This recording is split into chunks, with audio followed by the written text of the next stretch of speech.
Hi all welcome back to Toss Academy. സീറ്റഡ് exam പ്രിപ്പറേഷൻസിൽ science ഏരിയയിൽ ഹെൽപ്ഫുൾ ആവുന്ന ഒരു ക്വിക്ക് റിവിഷൻ വീഡിയോ ആണ് ടോസ് അക്കാഡമി ഇന്ന് നിങ്ങളുമായി ഷെയർ ചെയ്യുന്നത്. റിപ്പീറ്റഡ് ആയിട്ട് ക്വസ്റ്റ്യൻസ് വരുന്ന ഏരിയാസും ഒപ്പം ആ ഒരു ഏരിയയിൽ ചോദിച്ചിരിക്കുന്ന ക്വസ്റ്റ്യൻസും ആണ് നമ്മൾ ഈ ഒരു വീഡിയോയിൽ കാണാനായിട്ട് പോകുന്നത്. ഫസ്റ്റ്ലി നമുക്ക് ബയോളജി ഏരിയയിൽ നിന്നുള്ള ക്വസ്റ്റ്യൻസ് കാണാം. അതിനുശേഷം ഫിസിക്സ് കെമിസ്ട്രി ഏരിയാസ് നമുക്ക് ഡിസ്കസ് ചെയ്യാം. നമുക്ക് ക്ലാസ്സിലേക്ക് കിടക്കാം. സീറ്റഡ് എക്സാമിൽ റിപ്പീറ്റഡ് ആയിട്ട് ക്വസ്റ്റ്യൻ വരുന്ന ഒരു ഏരിയ ആണ് വൈറ്റമിൻസ്. നമ്മളുടെ ടെക്സ്റ്റ് ബുക്കിൽ vitamin A, vitamin B1, vitamin C, vitamin D ഇത്രയും ഏരിയാസ് ആണ് തന്നിരിക്കുന്നത്. ഇതോടൊപ്പം നമ്മൾ vitamin E and K additionally പഠിച്ചിട്ട് തന്നെ പോവുക. ഇപ്പോൾ വൈറ്റമിൻസ് പഠിക്കുമ്പോൾ അവയുടെ സോഴ്സുകൾ, functions, deficiency disorders, symptoms, deficiency മൂലമുണ്ടാകുന്ന സിംറ്റംസ് ഇത്രയും കാര്യങ്ങൾക്കാണ് നമ്മൾ ഇമ്പോർട്ടൻസ് കൊടുത്ത് പഠിക്കേണ്ടത്. അപ്പോൾ നമുക്ക് ഈ ഒരു ഏരിയ ഡിസ്കസ് ചെയ്തതിന് ശേഷം ഇതിൽ നിന്ന് വന്നിട്ടുള്ള ക്വസ്റ്റ്യൻസ് നോക്കാം. ധാരാളം ക്വസ്റ്റ്യൻസ് വരുന്ന ഒരു ഏരിയ ആണ്. ഏതൊരു ക്വസ്റ്റ്യൻ പേപ്പറിലും നമുക്ക് ഒന്നോ രണ്ടോ ക്വസ്റ്റ്യൻസ് തീർച്ചയായിട്ടും ഈ ഒരു ഏരിയയിൽ നിന്നുണ്ട്. അപ്പോൾ ആ ഒരു ഇമ്പോർട്ടൻസോട് കൂടി ഇത് പഠിക്കുക. Vitamin A function keep I and skin healthy. നമ്മളുടെ കണ്ണിന്റെയും സ്കിന്നിന്റെയും ആരോഗ്യത്തിനാണ് വൈറ്റമിൻ എ ആവശ്യമായിട്ടുള്ളത്. സോഴ്സസ് പപ്പായ, ക്യാരറ്റ്, മാംഗോ, മിൽക്ക്. അപ്പോൾ ഡെഫിഷ്യൻസി ഡിസോർഡർ എന്നുള്ളത് ലോസ് ഓഫ് വിഷൻ. അത് നൈറ്റ് ബ്ലൈൻഡ്നെസ് ആവാം, അല്ലെങ്കിൽ സിറോഫ്താൽമി ആവാം. അപ്പോൾ ലോസ് ഓഫ് വിഷൻ വൈറ്റമിൻ എയുടെ ഡെഫിഷ്യൻസി മൂലമാണ് സംഭവിക്കുന്നത്. ദെൻ വൈറ്റമിൻ B1 നമ്മളുടെ ഹൃദയത്തിന്റെ ആരോഗ്യം, ഹാർട്ടിന്റെ ഹെൽത്ത്, ബോഡിയുടെ പ്രോപ്പർ മെയിൻറ്റെയിനിങ്, അതെല്ലാം വൈറ്റമിൻ B1 റിലേറ്റഡ് ആയിട്ടാണ്. ഇപ്പം sources legume, nuts, whole grain, seeds, milk products. Then deficiency disorder ആണ് beri. Then vitamin C helps body to fight diseases. Then amla, guava, green chilli, orange, lemon, citrus fruits ആണ് vitamin സിയുടെ source. Deficiency disorder scurvy ആണ്. Bleeding gums, slow healing of wounds ഒക്കെയാണ് symptoms. Then vitamin D helps body to absorb calcium for bone and teeth health. Then ഇതിന്റെ source milk, butter, fish, egg, അതുപോലെ തന്നെ exposure to sunlight. Deficiency disorder ആണ് rickets. Soft and bend bone ആണ് ഇതിന്റെ symptoms. Vitamin E ഒരു antioxidants ആയിട്ട് act ചെയ്യുന്നു, അതുപോലെ തന്നെ ഇമ്മ്യൂൺ സിസ്റ്റത്തെ സപ്പോർട്ട് ചെയ്യുന്നു. ഇതിന്റെ ഡെഫിഷ്യൻസി പ്രധാനമായിട്ടും നെർവ് റിലേറ്റഡ് ഇഷ്യൂസിനും അനീമിയയ്ക്കും കാരണമാവുന്നു. ദെൻ വൈറ്റമിൻ കെ ബ്ലഡ് ക്ലോട്ടിങ്ങിന് അത്യാവശ്യമായിട്ടുള്ളതാണ് വൈറ്റമിൻ കെ. അപ്പോൾ വൈറ്റമിൻ കെയുടെ ഡെഫിഷ്യൻസി എക്സസീവ് ആയിട്ടുള്ള ബ്ലീഡിങ്ങിന് കാരണമാകുന്നു. ധാരാളം ക്വസ്റ്റ്യൻസ് വരുന്ന ഏരിയ ആണ്. നമ്മൾ രണ്ട് ക്വസ്റ്റ്യൻസ് ആണ് ഇൻക്ലൂഡ് ചെയ്തിട്ടുള്ളത്. Which of the following pairs is correctly matched. ഇതെല്ലാം പ്രീവിയസ് ഇയർ ക്വസ്റ്റ്യൻസ് ആണ് കേട്ടോ. അപ്പോൾ which of the following pairs is correctly matched. ഒരു സൈഡിൽ വൈറ്റമിൻസ് തന്നിരിക്കുന്നു, മറ്റ് കോളത്തിൽ ഡെഫിഷ്യൻസി ഡിസോർഡേഴ്സ് ആണ്. Vitamin A scurvy, vitamin B1 berry, vitamin C night blindness, calcium anaemia. ഇവിടെ ഒരു മിനറൽ കൂടി ആഡ് ചെയ്തിരിക്കുന്നു. ഓക്കെ, അപ്പോൾ നമുക്കറിയാവുന്ന കാര്യങ്ങൾ വെച്ചിട്ട് നമുക്ക് ഇതിന്റെ ആൻസറിലേക്ക് പോകാലോ. അപ്പോൾ vitamin A it is always connected with vision. അപ്പോൾ നൈറ്റ് ബ്ലൈൻഡ്നെസ്സിന് കാരണമാകുന്നതാണ് വൈറ്റമിൻ എ. സോ ആ ഒരു ഓപ്ഷൻ, ആ ഒരു പെയർ എന്നുള്ളത് റോങ് ആണ്. ദെൻ വൈറ്റമിൻ സി എന്നുള്ളത് scurvy, bleeding of gums. Okay, അപ്പോൾ വൈറ്റമിൻ സിയും വൈറ്റമിൻ എയുടെയും പെയറുകൾ റോങ് ആണ്. കാൽസ്യം അനീമിയ, അപ്പൊ ആ ഒരു ഏരിയയും റോങ് ആണ്. ഇവിടെ കറക്റ്റ് ആയിട്ടുള്ള ആൻസർ വരുന്നത് ഓപ്ഷൻ ബി ആണ്. വൈറ്റമിൻ B1 ഡെഫിഷ്യൻസി മൂലമുണ്ടാകുന്നതാണ് ബെറി. ഓപ്ഷൻ ബി ആണ് റൈറ്റ് ആയിട്ടുള്ള ആൻസർ വരിക. Option B. ദെൻ അടുത്ത question, deficiency of which vitamin leads to excessive bleeding from the wounds. അപ്പോൾ നമുക്കറിയാം ബ്ലഡ് ക്ലോട്ടിങ്ങിന് സഹായിക്കുന്നത് വൈറ്റമിൻ കെ ആണ്. ഓപ്ഷൻ ഡി ആണ്. അപ്പോൾ വൈറ്റമിൻ ഡിയുടെ ഡെഫിഷ്യൻസി ആണ് എക്സസീവ് ആയിട്ടുള്ള ബ്ലീഡിങ്ങിലേക്ക് ലീഡ് ചെയ്യുന്നത്. അടുത്ത ടോപ്പിക് എന്നുള്ളത് ഹോർമോൺസ് ആണ്. ഹോർമോൺസ് റിപ്പീറ്റഡ് ക്വസ്റ്റ്യൻ ഏരിയ ആണ്. നമുക്ക് ഹോർമോൺസിലെ ചില ക്വസ്റ്റ്യൻസ് കൂടി കാണാം. അപ്പോൾ നമുക്ക് ഈ ഒരു ഏരിയ ഒന്ന് ഡിസ്കസ് ചെയ്യാം. എൻഡോക്രൈൻ ഗ്ലാൻസിന്റെ സെക്രീഷൻസ് ആണ് ഹോർമോൺസ് എന്ന് അറിയപ്പെടുന്നത്. എൻഡോക്രൈൻ ആൻഡ് എക്സോക്രൈൻ ഗ്ലാൻസ് നമ്മുടെ ബോഡിയിലുണ്ട്. അതിൽ എൻഡോക്രൈൻ ഗ്ലാൻസിന്റെ സെക്രീഷൻസ് ആണ് ഹോർമോൺസ്. അപ്പോൾ നമ്മുടെ ടെക്സ്റ്റ് ബുക്കിൽ ധാരാളം ഗ്ലാൻഡുകളെ പറ്റിയിട്ടും അവ റിലീസ് ചെയ്യുന്ന ഹോർമോൺസിനെയും അവയുടെ ഫങ്ഷൻസിനെ പറ്റിയിട്ടൊക്കെ തന്നിട്ടുണ്ട്. ഒരു +2 ലെവലിലൊക്കെ ഈ ഒരു ഏരിയ പഠിച്ചിട്ട് പോകുന്നത് നമ്മുടെ എക്സാമിലേക്ക് കൂടുതൽ ഹെൽപ്ഫുൾ ആകും. നമുക്ക് ജസ്റ്റ് കുറച്ച് കാര്യങ്ങൾ ഈ ഒരു ക്ലാസ്സിൽ കാണാം. ഫസ്റ്റ് പിറ്റ്യൂട്ടറി ഗ്ലാൻഡ് എന്ന് പറയുമ്പോൾ അത് നമ്മുടെ ബ്രെയിനിലാണ് സ്ഥിതി ചെയ്യുന്നത്. മാസ്റ്റർ ഗ്ലാൻഡ് എന്നറിയപ്പെടുന്നത് പിറ്റ്യൂട്ടറി ഗ്ലാൻഡ് ആണ്. ദെൻ പിറ്റ്യൂട്ടറി ഗ്ലാൻഡിന്റെ മേജർ സെക്രീഷൻ ഗ്രോത്ത് ഹോർമോൺസ് ആണ്. അപ്പോൾ ഗ്രോത്ത് ഹോർമോണിന്റെ അണ്ടർ പ്രൊഡക്ഷൻ ഡാർഫിസത്തിലേക്കും അതുപോലെ തന്നെ ഓവർ പ്രൊഡക്ഷൻ ആണെങ്കിൽ അത് ജൈജാൻഡിസത്തിലേക്കും ലീഡ് ചെയ്യും. ദെൻ ഇതിന്റെ major function stimulate growth in all organs. Okay. Then അടുത്ത നമ്മൾ കാണുന്നത് തൈറോയ്ഡ് ഗ്ലാൻഡ്. അപ്പോൾ തൈറോയ്ഡ് ഗ്ലാൻഡ് ഒരു പെയർ ആയിട്ട് നമ്മളുടെ ത്രോട്ട് ഏരിയയിലാണ് കാണപ്പെടുന്നത്. അപ്പോൾ തൈറോയ്ഡ് ഗ്ലാൻഡിന്റെ സെക്രീഷൻ ആണ് തൈറോക്സിൻ ഹോർമോൺ. ഈ ഒരു തൈറോക്സിൻ ഹോർമോണിന്റെ പ്രൊഡക്ഷന് വേണ്ടിയിട്ട് ഐഡിൻ റിക്വയർഡ് ആണ്. ഐഡിൻ റിക്വയർഡ് ആണ്. അപ്പോൾ ഐഡിൻ ഡെഫിഷ്യൻസി ഉള്ളപ്പോൾ ഈ ഒരു തൈറോക്സിൻ പ്രൊഡക്ഷൻ നടക്കത്തില്ല. അപ്പോൾ എന്ത് സംഭവിക്കും? ഈ ഒരു ഐഡിൻ ഡെഫിഷ്യൻസിയിൽ തൈറോക്സിന്റെ അണ്ടർ പ്രൊഡക്ഷൻ സംഭവിക്കുകയും അത് ഗോയിറ്റർ എന്നുള്ളൊരു കണ്ടീഷനിലേക്ക് ലീഡ് ചെയ്യുകയും ചെയ്യും. അതായത് നമ്മുടെ ത്രോട്ടിന്റെ എൻലാർജ്മെന്റ് അത് ഒരു കണ്ടീഷനാണ് ഗോയിറ്റർ. അപ്പോൾ തൈറോക്സിന്റെ പ്രൊഡക്ഷന് ഐഡിൻ നീഡഡ് ആണ്. ഐഡിൻ ഡെഫിഷ്യൻസി മൂലമാണ് എന്ത് സംഭവിക്കുന്നത്? ഈ ഒരു എൻലാർജ്മെന്റ് ഓഫ് തൈറോയ്ഡ് ഗ്ലാൻഡ് സംഭവിക്കുന്നത്. ആ ഒരു കണ്ടീഷനെയാണ് നമ്മൾ ഗോയിറ്റർ എന്ന് അറിയപ്പെടുന്നത്. Major function regulate metabolism of body growth. പ്രധാനമായിട്ടും കാർബോഹൈഡ്രേറ്റ്, ഫാറ്റ്, പ്രോട്ടീൻ മെറ്റബോളിസത്തെയാണ് ഈ ഒരു തൈറോക്സിൻ കൺട്രോൾ ചെയ്യുന്നത്. ദെൻ അടുത്തത് പാൻക്രിയാസ്.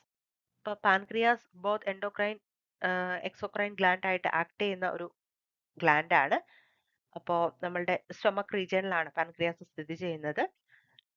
രണ്ട് ഹോർമോൺസ് ആണ് ഇൻസുലിൻ ആൻഡ് ഗ്ലൂക്കഗോൺ. അപ്പോൾ ഇൻസുലിന്റെ function regulate blood sugar level. Insulin blood sugar ലെവലിനെ കൺട്രോൾ ചെയ്യുക എന്നുള്ളതാണ് ഫംഗ്ഷൻ. അപ്പോൾ ഇൻസുലിൻ ഡെഫിഷ്യൻസി ആണ് ഡയബറ്റിസ് എന്നുള്ള കണ്ടീഷനിലേക്ക് ലീഡ് ചെയ്യുന്നത്. ദെൻ അടുത്തത് ടെസ്റ്റോസ്റ്റിറോൺ മെയിൽ സെക്സ് ഹോർമോൺ ആണ്. Development of male sex organ and secondary sexual characters. Then ovaries oestrogen and progesterone ആണ് ഹോർമോൺസ്. രണ്ടെണ്ണം ഉണ്ട്. ഈസ്ട്രജൻ മാത്രമേ ആഡഡ് ആയിട്ടുള്ളൂ. അപ്പോൾ ഈസ്ട്രജനും പ്രൊജസ്ട്രോണും development of female sex organ regulate menstrual cycle. Then adrenal gland. Adrenaline and noradrenaline അല്ലെങ്കിൽ epinephrine norepinephrine ആണ് ഹോർമോൺസ് വരുന്നത്. Prepare body for emergency situations. Flight and fight റെസ്പോൺസസിന് ബോഡീനെ എമർജൻസി സിറ്റുവേഷൻസിന് ബോഡീനെ റെഡി ആക്കുന്നതാണ് അഡ്രിനാലിൻ. അഡ്രീനൽ ഗ്ലാൻഡ് ആണ് secrete ചെയ്യുന്നത്. ദെൻ അടുത്തത് hypothalamus. Stimulate pituitary gland to release hormones.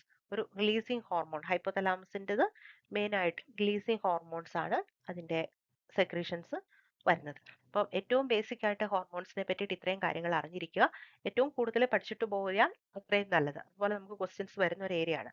അപ്പോൾ ഇതിലില്ലാത്തത് ഓർക്കുക. നമ്മൾ പീനൽ ഗ്ലാൻഡിനെ പറ്റിയിട്ട് പറഞ്ഞിട്ടില്ല. ഇപ്പോൾ പീനൽ ഗ്ലാൻഡ് സെക്രീറ്റ് ചെയ്യുന്ന ഹോർമോൺ ആണ് മെലാറ്റോണിൻ. നമ്മളുടെ സ്ലീപ്പ് വെയ്ക്ക് സൈക്കിള്, ബോഡി ടെമ്പറേച്ചർ അതൊക്കെ മെയിൻറ്റെയിൻ ചെയ്യുന്നത് ഈ ഒരു മെലാറ്റോണിൻ ആണ്. അതുപോലെ പിഗ്മെന്റേഷൻ അതിനെയൊക്കെ ഈ ഒരു മെലാറ്റോണിൻ ഇൻഫ്ലുവൻസ് ചെയ്യുന്നുണ്ടെന്നുള്ള കാര്യം ഓർക്കുക. അതുപോലെ തന്നെ മറ്റൊരു ഗ്ലാൻഡ് ആണ് നമ്മളുടെ തൈമസ് ഗ്ലാൻഡ്. അപ്പോൾ തൈമസ് ഗ്ലാൻഡിന്റെ സെക്രീഷൻ ആണ് തൈമോസിൻ. അപ്പോൾ ഏറ്റവും ഇമ്പോർട്ടൻ്റ് ആയിട്ട് ഇത്രയും കാര്യങ്ങൾ ഓർത്തിരിക്കുക. നമുക്ക് ക്വസ്റ്റ്യൻസിലേക്ക് പോകാം. പ്രീവിയസ് ഇയർ ക്വസ്റ്റ്യൻ ആണ്. Which of the following glands occurs in pairs in human beings? പെയറുകളായിട്ട് കാണപ്പെടുന്ന ഗ്ലാൻഡ്സ് ഏതൊക്കെയാണ്? അപ്പോൾ options adrenal gland, thyroid gland, pancreas, ovaries, pituitary gland, thyroid gland, pituitary gland, pancreas. അപ്പോൾ നമുക്ക് പെട്ടെന്ന് തന്നെ ആൻസറിലേക്ക് വരാനായിട്ട് പറ്റും. അപ്പോൾ ഇതിന്റെ കറക്റ്റ് ആയിട്ടുള്ള ആൻസർ വരുന്നത് അഡ്രീനൽ ഗ്ലാൻഡും തൈറോയ്ഡ് ഗ്ലാൻഡും വരുന്ന ഓപ്ഷനാണ്. ഓപ്ഷൻ എ ആണ് ഇവിടെ റൈറ്റ് ആയിട്ടുള്ള ആൻസർ. അതുകൂടാതെ ഓവറീസും പെയേഴ്സ് ആയിട്ടാണ് കാണപ്പെടുന്നത് കേട്ടോ. ഓവറീസും പെയേഴ്സ് ആയിട്ടാണ് കാണപ്പെടുന്നത്. പക്ഷെ ഇവിടെ പിറ്റ്യൂട്ടറി ഗ്ലാൻഡ് സിംഗിൾ ഗ്ലാൻഡ് ആണ്. അതുപോലെ തന്നെ പാൻക്രിയാസും സിംഗിൾ ഗ്ലാൻഡ് ആണ്. അതുകൊണ്ടാണ് ആ ഒരു ഓപ്ഷൻ നമ്മൾ ചൂസ് ചെയ്യാഞ്ഞത്. ഇവിടെ കറക്റ്റ് ആൻസർ വരുന്നത് adrenal gland and thyroid gland. ഇവ രണ്ടുമാണ് പെയേഴ്സ് ആയിട്ട് കാണപ്പെടുന്ന ഗ്ലാൻഡ്. അഡ്രീനൽ ഗ്ലാൻഡ് നമ്മളുടെ കിഡ്നിയുടെ ടോപ്പിൽ രണ്ട് കിഡ്നീസിന്റെ ടോപ്പിലായിട്ടാണ് ഈ ഒരു അഡ്രീനൽ ഗ്ലാൻഡ് കാണപ്പെടുന്നത്. Then അടുത്ത question, a person suffering from the disease named goiter, which of the following glands of the person is not functioning properly? അപ്പോൾ നമ്മൾ ഏത് ഗ്ലാൻഡ് ആണ് ഗോയിറ്ററുമായിട്ട് റിലേറ്റഡ് ആയിട്ടുള്ളത്? Thyroid gland. Okay, no doubt thyroid gland. അപ്പോൾ thyroid gland produce ചെയ്യുന്ന ഹോർമോണാണ് thyroxine. തൈറോക്സിന്റെ പ്രൊഡക്ഷന് വേണ്ടിയിട്ട് അയഡിൻ നീഡഡ് ആണ്. അയഡിൻ ഡെഫിഷ്യൻസി ഈ ഒരു തൈറോയിഡ് ഗ്ലാൻഡിന്റെ എൻലാർജ്മെന്റിലേക്ക് ലീഡ് ചെയ്യുന്നു. ആ ഒരു കണ്ടീഷനാണ് ഗോയിറ്റർ. അപ്പോൾ ഗോയിറ്റർ, തൈറോയിഡ്. ഓക്കെ, ഇത് ഫിസിക്സിന്റെ ഭാഗത്ത് നിന്ന് ചോദിച്ചിരിക്കുന്ന ഒരു ക്വസ്റ്റ്യൻ ആണ്. The refractive index of A medium depends on option A wave length of light, option B nature of the medium, option C both A and B, option D neither A nor B. ഇവിടെ നമുക്ക് നോക്കിക്കഴിഞ്ഞാൽ മനസ്സിലാവും refractive index എന്ന് പറയുന്നത് n വെച്ചിട്ടാണ് നമ്മൾ represent ചെയ്യുക. And we know it is given by n is equal to C by V. Okay, അപ്പോൾ റിഫ്രാക്റ്റീവ് ഇൻഡെക്സ് എന്ന് പറയുന്നത് ratio of speed of light in two different medias ആണ്. Okay, ratio of speed of light ആണ് refractive index എന്ന് പറയുന്നത്.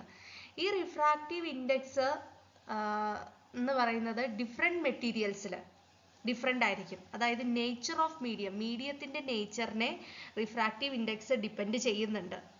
Okay, അതായത് different മെറ്റീരിയൽസിന് speed of light different ആയിരിക്കും. സ്പീഡ് ഓഫ് ലൈറ്റിൻ്റെ റേഷ്യോയാണെന്ന് പറയുന്നത് റിഫ്രാക്റ്റീവ് ഇൻഡെക്സ് എന്ന് പറയുന്നത്. അപ്പോൾ speed of light in different materials will be different. Okay, അപ്പോൾ ഒരു സ്ലോവർ സ്പീഡ് ഓഫ് ലൈറ്റ് ആണെങ്കിൽ ഹൈ റിഫ്രാക്റ്റീവ് ഇൻഡെക്സ് ആയിരിക്കും. ഇത് കാണുമ്പോൾ മനസ്സിലാവും n is equal to C by V ആണ്, where C is the speed of light in air and V is the speed of light in that medium. Okay, അപ്പോൾ ഒരു slower speed of light ആണെങ്കിൽ maximum high refractive index ആയിരിക്കും. ഇത് inversely proportional ആണ്, inverse relation ആണ്. Okay, then അപ്പം ഓരോ മെറ്റീരിയലിലും ഓരോ സ്പീഡ് ഓഫ് ലൈറ്റ് ആയിരിക്കും, അതുകൊണ്ട് തന്നെ ഡിഫറെൻറ്റ് റിഫ്രാക്റ്റീവ് ഇൻഡെക്സ് ആയിരിക്കും. So refractive index depends on nature of the medium. Then wavelength of ലൈറ്റിനെ ഡിപ്പെൻഡ് ചെയ്യുമോ? ഡിപ്പെൻഡ് ചെയ്യും. കാരണം ഡിഫറെൻറ്റ് കളേഴ്സിന് ഡിഫറെൻറ്റ് വേവ് ലെങ്ത് ആണ്, അവർക്കെല്ലാം ഡിഫറെൻറ്റ് റിഫ്രാക്റ്റീവ് ഇൻഡെക്സും ആണ്. ഓക്കെ, ഫോർ എക്സാമ്പിൾ വയലറ്റ് ലൈറ്റിന് ഷോർട്ടർ വേവ് ലെങ്ത് ആണ്, അതുകൊണ്ട് തന്നെ അതിനൊരു ഗ്രേറ്റർ റിഫ്രാക്റ്റീവ് ഇൻഡെക്സ് ആയിരിക്കും than for red light. Okay, red ലൈറ്റിന് നമുക്കറിയാം ലോങ്ങർ വേവ് ലെങ്ത് ആണ്, അതുകൊണ്ട് തന്നെ അതിൻ്റെ റിഫ്രാക്റ്റീവ് ഇൻഡെക്സ് എങ്ങനെയായിരിക്കും? കുറവായിരിക്കും. ഓക്കെ, ഇത് നമുക്ക് ഇങ്ങനെ ഈ ഇക്വേഷനിൽ നിന്ന് കണ്ടുപിടിക്കാം. കാരണം വേവ് ലെങ്തിനെ എങ്ങനെ ഡിപ്പെൻഡ് ചെയ്യുന്നു എന്നുള്ളത്. കാരണം നമുക്കറിയാം n is equal to C by V ആണ്. വിനെ നമുക്ക് ന്യൂ ലാംഡ എന്ന് എഴുതാം, where nu is the frequency and lambda is the wavelength. Okay, കാരണം V is equal to nu lambda, ഈ റിലേഷൻ നമ്മൾ അറിഞ്ഞിരിക്കണം. അങ്ങനെയാണെങ്കിൽ refractive index inversely proportional to wavelength ആണ്. അതായത് വേവ് ലെങ്ത് കൂടിയ ലൈറ്റ് ആണെങ്കിൽ റിഫ്രാക്റ്റീവ് ഇൻഡെക്സ് കുറയും, വേവ് ലെങ്ത് കുറഞ്ഞ ലൈറ്റ് ആണെങ്കിൽ റിഫ്രാക്റ്റീവ് ഇൻഡെക്സ് കൂടും. Sarika took distilled water in a bottle and tried to find whether it conducts electricity or not. What is she likely to find? Option 1, it is a good conductor of electricity. Option 2, it is an insulator. Option 3, it is a poor conductor of electricity. Option 4, none. നമുക്കറിയാം distilled water എന്ന് പറയുന്നതിൽ ഒരു അയോണോ electricity conduct ചെയ്യുന്ന ഒരു ഫാക്ടറും ഇല്ല. Okay, dissolved salts, minerals, other impurities, electric കറണ്ടിനെ carry ചെയ്യാൻ പറ്റുന്ന ഒരു കാര്യങ്ങളും എന്തിലില്ല? ഡിസോൾവ്ഡ് വാട്ടറിലില്ല. പ്യുവർ വാട്ടറാണ്, പ്യുവർ H2O ആണ്. അതുകൊണ്ട് തന്നെ എന്ത് ചെയ്യുന്നില്ല? ഡിസ്റ്റിൽഡ് വാട്ടറിൽ ഇലക്ട്രിസിറ്റി കണ്ടക്ട് ചെയ്യില്ല. ഓക്കെ, ഇലക്ട്രിസിറ്റി കണ്ടക്ട് ചെയ്യണമെങ്കിൽ എന്തിൻ്റെ ആവശ്യമുണ്ട്? Presence of ions. അയോൺസിന്റെ ആവശ്യം ഉണ്ട്. അപ്പൊ അയോൺസ് ഉണ്ടെങ്കിൽ മാത്രമാണ് എന്ത് നടക്കുള്ളൂ, ഇലക്ട്രിസിറ്റി കണ്ടക്ട് ചെയ്യാൻ, ഇഫക്റ്റീവ് ആയിട്ട് കണ്ടക്ട് ചെയ്യാനായിട്ട് പറ്റുള്ളൂ. ഡിസ്റ്റിൽഡ് വാട്ടറിൽ അയോൺസ് ആബ്സെന്റ് ആണ്, അതുകൊണ്ട് തന്നെ it is a poor conductor of electricity. Distilled water is a poor conductor of electricity. Tap വാട്ടറോ അല്ലെങ്കിൽ അതർ സൊല്യൂഷൻസോ ഡിസോൾവ്ഡ് സോൾട്ട്സോ അതൊക്കെ ആണെങ്കിൽ അത് ഇലക്ട്രിസിറ്റി കണ്ടക്ട് ചെയ്യും. കാരണം എന്താണ്, ടാപ്പ് വാട്ടറിലൊക്കെ മിനറൽസ് അയോൺസ് ഒക്കെ ഉണ്ട്. പക്ഷെ ഡിസ്റ്റിൽഡ് വാട്ടർ പ്യുവർ വാട്ടർ ആണ്, അതിൽ എന്തില്ല, അയോൺസ് ഇല്ല. സോ കറക്റ്റ് ഓപ്ഷൻ എന്തായിരിക്കും, it is poor conductor of electricity. ഇലക്ട്രിസിറ്റിയുടെ പുവർ കണ്ടക്ടർ ആണ്. അപ്പൊ നമ്മൾ മനസ്സിലാക്കേണ്ട കാര്യം, lemon juice, liquid soap, rain water, salt solution അതൊക്കെ ഇലക്ട്രിസിറ്റി കണ്ടക്ട് ചെയ്യും. വേറാസ് ഡിസ്റ്റിൽഡ് വാട്ടർ, അതുപോലെ ഓയിൽ, ആൽക്കഹോള് അത് എന്ത് ചെയ്യില്ല, ഇലക്ട്രിസിറ്റി കണ്ടക്ട് ചെയ്യില്ല. ഓക്കെ. ടാപ്പ് വാട്ടറിനൊക്കെ ആണെങ്കിൽ സ്മോൾ എമൗണ്ട് മിനറൽ സോൾട്ട് ഒക്കെ പ്രസന്റ് ആണ്. അതുകൊണ്ട് തന്നെ ടാപ്പ് വാട്ടർ എന്താണ്, ഗുഡ് കണ്ടക്ടർ ഓഫ് ഇലക്ട്രിസിറ്റി ആണ്. ഡിസ്റ്റിൽഡ് വാട്ടർ ഒരു പുവർ കണ്ടക്ടർ ആണ്. ഓക്കെ. അപ്പോൾ അതാണ് അതിന്റെ ആൻസർ ആയിട്ട് വരുന്നത് ഓപ്ഷൻ 3 ആണ്. നെക്സ്റ്റ് ക്വസ്റ്റ്യനിലേക്ക് പോകാം. Why are the soles of the shoes threaded? Option 1 to give the shoes more protection. Option 2 to decrease friction. Option 3 to increase friction. Option 4 to increase life of shoes. Okay, നമുക്കറിയാം ഒരു shoe thread ചെയ്യുന്നത് എന്തിനു വേണ്ടിയിട്ടാണ്, friction കൂട്ടാൻ വേണ്ടിയിട്ടാണ്. Friction കൂടിക്കഴിയുമ്പോൾ എന്ത് കിട്ടും, grip കൂടും. ഓക്കെ, ഗ്രിപ്പ് കൂടുകയും നമ്മൾ വാക്ക് ചെയ്യുമ്പോൾ സ്ലിപ്പായി പോകാതിരിക്കാനും ഈ ത്രെഡ് ചെയ്യുന്നത് സഹായിക്കും. ഓക്കെ, ബെറ്റർ ഗ്രിപ്പ് പ്രൊവൈഡ് ചെയ്യും and it prevents slipping by increasing friction. Friction കൂട്ടാനാണ് ഷൂസ് ത്രെഡ് ചെയ്യുന്നത്. So the answer is to increase friction. Okay, next question. Okay, ഈ ക്വസ്റ്റ്യനിൽ ചോദിച്ചിരിക്കുന്നത് which of the following is a decomposition reaction. ഒരു decomposition reaction എന്ന് പറഞ്ഞാൽ നമുക്കറിയാം, it's a type of chemical reaction where a single compound breaks down into two or more similar substances. അതായത് ഒരു single compound ഒന്നിലധികം സബ്സ്റ്റൻസ് ആയിട്ട് break ചെയ്യുന്ന റിയാക്ഷനെയാണ് നമ്മൾ ഡീകമ്പോസിഷൻ റിയാക്ഷൻ എന്ന് പറയുന്നത്. അപ്പൊ താഴെ തന്നിരിക്കുന്നതിൽ ഫസ്റ്റ് റിയാക്ഷൻ നമ്മൾ നോക്കിക്കഴിഞ്ഞാൽ ഈ റിയാക്ഷനിൽ പൊട്ടാഷ്യം ക്ലോറേറ്റ് എന്തായി മാറുന്നു, KCl, അതായത് പൊട്ടാഷ്യം ക്ലോറൈഡും ഓക്സിജനുമായിട്ട് മാറുകയാണ്. സോ ഇവിടെ ഒരു സിംഗിൾ കോമ്പൗണ്ട് ആയിട്ടുള്ള പൊട്ടാഷ്യം ക്ലോറൈറ്റ് ഡീകമ്പോസ് ചെയ്ത് രണ്ട് സിംപ്ലർ സബ്സ്റ്റൻസസ് ആയിട്ട് മാറുന്നു. സോ ഇത് എന്ത് റിയാക്ഷൻ ആണ്, ഇതൊരു ഡീകമ്പോസിഷൻ റിയാക്ഷൻ ആണ്. ഓക്കെ, ഇനി രണ്ടാമത്തെ ഓപ്ഷൻ നോക്കിക്കഴിഞ്ഞാൽ നമുക്ക് മനസ്സിലാകും, H2 + Cl2 gives 2HCl. ഇത് രണ്ട് കോമ്പൗണ്ട്സ്, രണ്ട് എലമെന്റ്സ് കൂടി ചേർന്ന ഒരു കോമ്പൗണ്ട് ഉണ്ടാകുന്നതാണ്. So this one is A combination reaction. Okay, then third option എന്ന് പറഞ്ഞാൽ ഇവിടെ ഒരു base plus acid give salt plus water. ഇതൊരു ന്യൂട്രലൈസേഷൻ റിയാക്ഷൻ ആണ്. ഓപ്ഷൻ സി ഒരു ന്യൂട്രലൈസേഷൻ റിയാക്ഷൻ ആണ്. ആൻഡ് ഓപ്ഷൻ ഡി നോക്കിക്കഴിഞ്ഞാൽ നമുക്ക് മനസ്സിലാകും, ഇത് ഒരു സിംഗിൾ ഡിസ്പ്ലേസ്മെന്റ് റിയാക്ഷൻ ആണ്. കോപ്പർ സൾഫേറ്റിൽ നിന്നും കോപ്പറിനെ റീപ്ലേസ് ചെയ്ത് സിങ്ക് സൾഫേറ്റ് ആയി മാറുന്നു. സിങ്ക് സൾഫേറ്റ് പ്ലസ് കോപ്പർ, ഇതൊരു ഡിസ്പ്ലേസ്മെന്റ് റിയാക്ഷൻ ആണ്. സോ നമ്മുടെ ആൻസർ ആയിട്ട് വരുന്നത് ഓപ്ഷൻ എ ആണ്. ഓക്കെ, അപ്പം CTET പേപ്പർ 2-ൽ ചോദിക്കുന്ന വളരെ ഇമ്പോർട്ടൻ്റ് ആയിട്ടുള്ള കുറച്ച് പ്രീവിയസ് ഇയർ ക്വസ്റ്റ്യൻസ് ആണ് നമ്മൾ ഇതിൽ ഡിസ്കസ് ചെയ്തിരിക്കുന്നത്. Thank you all.